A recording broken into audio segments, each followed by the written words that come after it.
Astrology Ponderings in Weird Times, aka this video might be actually titled Piscean Ponderings in Weird Times or Piscean Ponderings for Weird Times.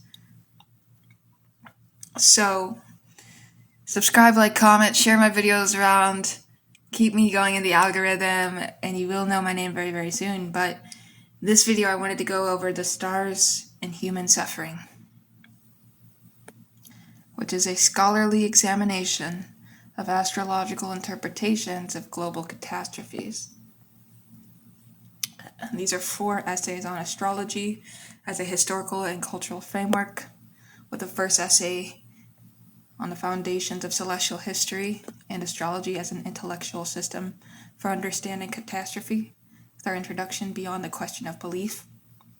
So when we approach the subject of astrology and its relationship to world historical disasters, we must first suspend the modern impulse to ask a single, deceptively simple question: does it work? And this question, while natural to our empirically minded age, fundamentally misunderstands the subject it seeks to interrogate. For the vast majority of human history, astrology was not a belief system one could choose to accept or reject. It was an unquestioned framework through which reality itself was perceived and interpreted. To ask whether a medieval scholar, quote-unquote, believed in astrology is like asking whether a contemporary economist, quote-unquote, believes in statistics, and it mistakes the tool for the faith.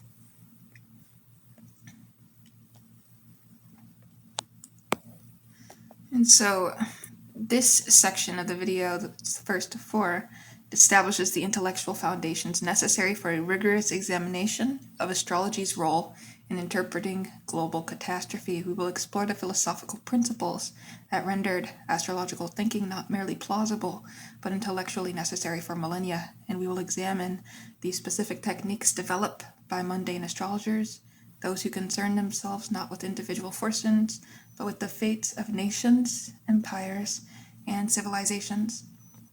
And in doing so, we adopt the stance of the cultural historian and the historian of science, treating astrology not as a pseudoscience to be debunked, but as a powerful and enduring mode of human meaning-making that has shaped policy, precipitated panics, and provided consolation in the face of incomprehensible suffering.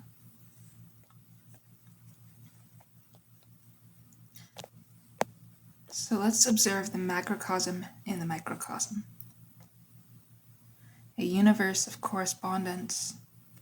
So the foundational principle underlying all astrological thought is the doctrine of correspondence, most succinctly expressed in the Hermetic maxim attributed to Hermes Trismegistus, as above so below.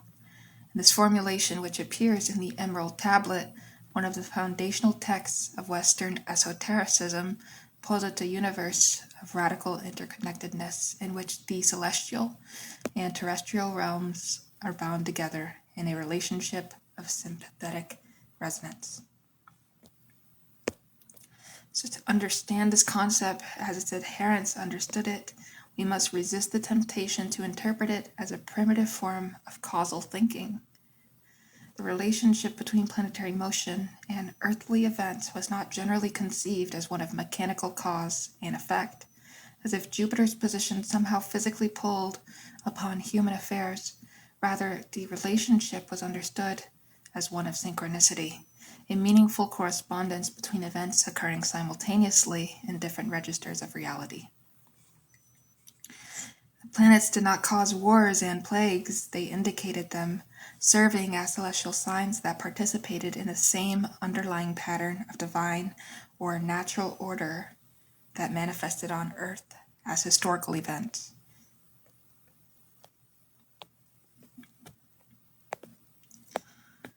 Now, this worldview, which the historian of religion Mircea Eliade termed cosmic Christianity in the medieval context, and which has parallels in virtually every pre-modern civilization, rendered the universe fundamentally meaningful. Nothing occurred by accident. Everything was inscribed in the great celestial text that God, or nature, had spread across the heavens for humanity to read. Babylonian scholars who, from their ziggurat observatories, meticulously recorded the movements of planets alongside the prices of barley and the outcomes of battles, were not practicing two separate disciplines, but one integrated science of cosmic and terrestrial order. So the Stoic philosophers, whose thought profoundly influenced the development of Hellenistic astrology, provided the philosophical articulation of this worldview. And for the Stoics, the cosmos was a single living organism permeated by the logos, a rational principle that structured all things. The human soul was a fragment of this cosmic soul, and human reason a participation in cosmic reason. Within such a framework, the idea that the stars revealed the shape of human destiny was not superstitious, but perfectly logical. The astrologer was not a fortune teller, but a reader of the cosmic text, an interpreter of the language in which the universe expressed its rational order.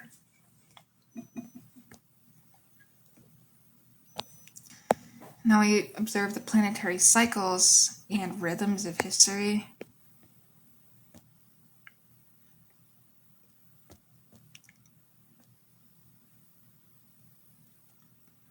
So if the universe was a meaningful text, its grammar was provided by the cyclical motions of the planets. The regularity of these motions, the fact that they could be calculated with precision and predicted far into the future, offered the promise that history itself might be subject to comprehensible rhythms. This insight lies at the heart of what we might call astrological historicity, the conviction that the patterns of the past provide the key to understanding the patterns of the future, not through simple repetition, but through the recurrence of archetypal themes.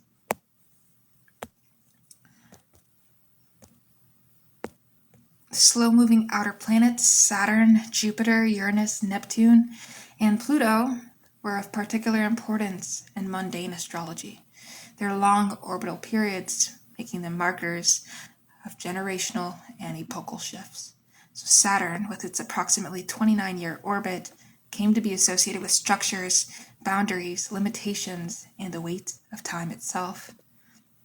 The principle of consolidation, and in its most challenging expressions, of decay and death. Jupiter, completing its orbit in approximately 12 years, represented expansion, beneficence, kingship, and the principle of growth and increase. The 20-year cycle of their conjunctions, the great conjunctions, became one of the most important tools in the mundane astrologer's repertoire, used for centuries to mark major transitions in political and religious eras.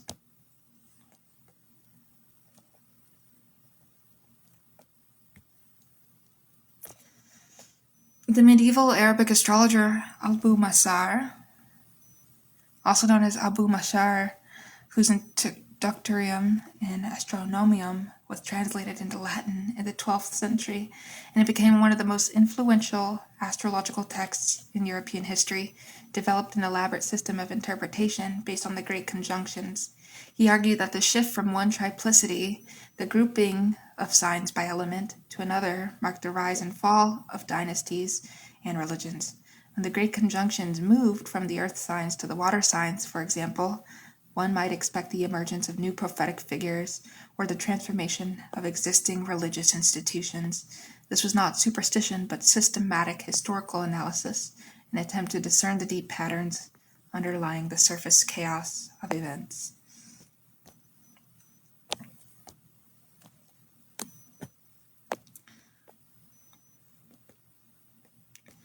The conjunction of Saturn and Pluto, which was occurring approximately every 33 to 38 years, was another configuration associated with profound historical transformation. Saturn's principle of limitation and structure, combined with Pluto's associations with death, rebirth, and the chthonic forces that lie beneath the surface of civilization, created a symbolic complex suggestive of systemic collapse, the confrontation with collective shadows, and the painful but necessary destruction of outmoded forms. As we shall see in later videos, this particular configuration has been retroactively and prospectively associated with some of the most catastrophic periods in human history.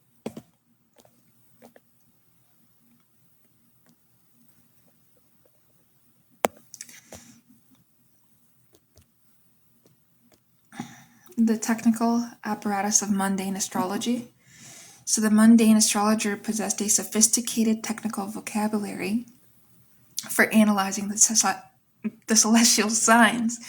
And understanding this vocabulary, it's essential if we are to appreciate the intellectual seriousness with which astrological interpretations were developed and debated.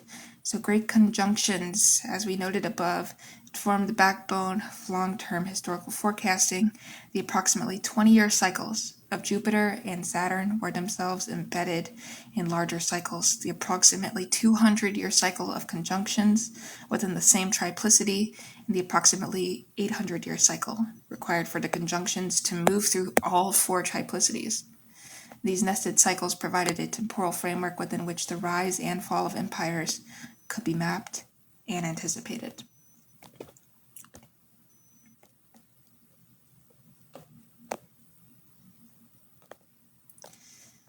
Of course, in other videos we've discussed this, but not like this, with ingresses, the moments when a planet entered a new sign, were another important category of celestial event. So the sun's ingress into Aries at the vernal equinox was particularly significant, as this moment was used to cast a figure for the coming year that would reveal the fortunes of kingdoms and the fate of rulers. So Mars and Saturn ingresses were watched with particular attention, their malefic associations making their movements potentially ominous. And eclipses and comets occupied a special category in the astrological imagination. Unlike the regular, predictable motions of the planets, these phenomena were irregular and dramatic, breaks in the celestial order that demanded interpretation. So medieval chroniclers almost invariably interpreted solar and lunar eclipses as portents of disaster for rulers or kingdoms, and the appearance of a comet was rarely welcomed as a benign sign. The comet of 1066, recorded in the Bayeux Tapestry, was universally interpreted as a portent of the upheaval that would culminate in the Norman conquest. So whether the comet caused the conquest or simply announced it was a question that admitted of various answers, but its significance was never in doubt.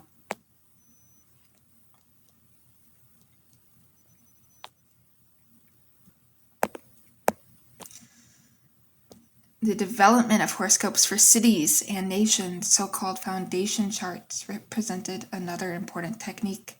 Just as an individual's natal chart revealed the pattern of their life, the chart cast for the founding moment of a city or the coronation of a ruler was believed to reveal the destiny of that political entity. These charts could be consulted in times of crises, their configurations compared with current planetary positions to determine the nature and severity of the threats facing the state.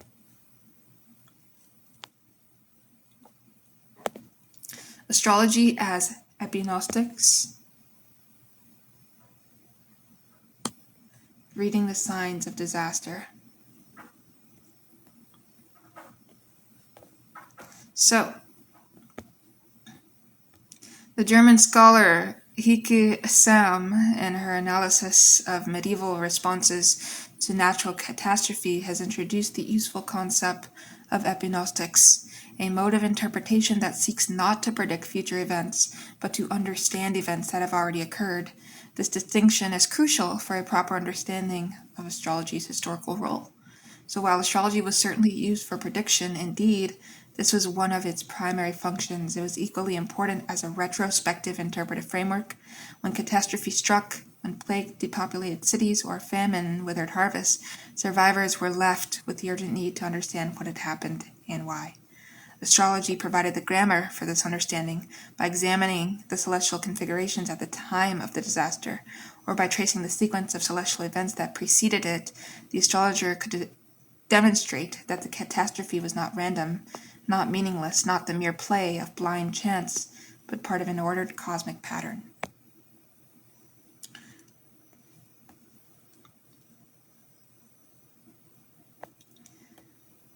Now, this retrospective function was arguably more important than prediction in sustaining astrology's cultural authority. A predicted disaster that failed to materialize could be explained away. The prediction had been misinterpreted. The chart had been cast for the wrong moment. The astrologer had failed to account for some crucial factor, but a disaster that had actually occurred demanded explanation. and astrology provided that explanation in terms that made sense within the prevailing worldview. The stars did not cause the plague, but they revealed why the plague had come when it did, and this revelation itself was a form of consolation. In a universe governed by a meaningful pattern, even suffering had its place. We conclude with the stars as historical text. So the intellectual foundations we have surveyed in this reveal astrology not as a marginal superstition, but as a central element of pre-modern thought, a sophisticated system for interpreting the relationship between the human and the cosmic, its principles of correspondence, its attention to cyclical patterns, its elaborate technical apparatus, and its capacity to function both predictively and retrospectively made it an indispensable tool for making sense of a world in which catastrophe was a regular and expected feature of human existence. In the next videos, we will examine how these principles were applied to specific historical moments, such as the Black Death of the 14th century, the Great Conjunction Panic of 1524, and the Saturn-Pluto conjunction of 2020, and we will consider what these applications reveal about the enduring human need to find pattern and meaning in the face of suffering. For the history of astrology is ultimately the history of the human mind grappling with its own existence in the universe that offers no guarantee of meaning, but which we nevertheless cannot help but read as a text. With peace and love, Piscean out. We'll see you in the next one.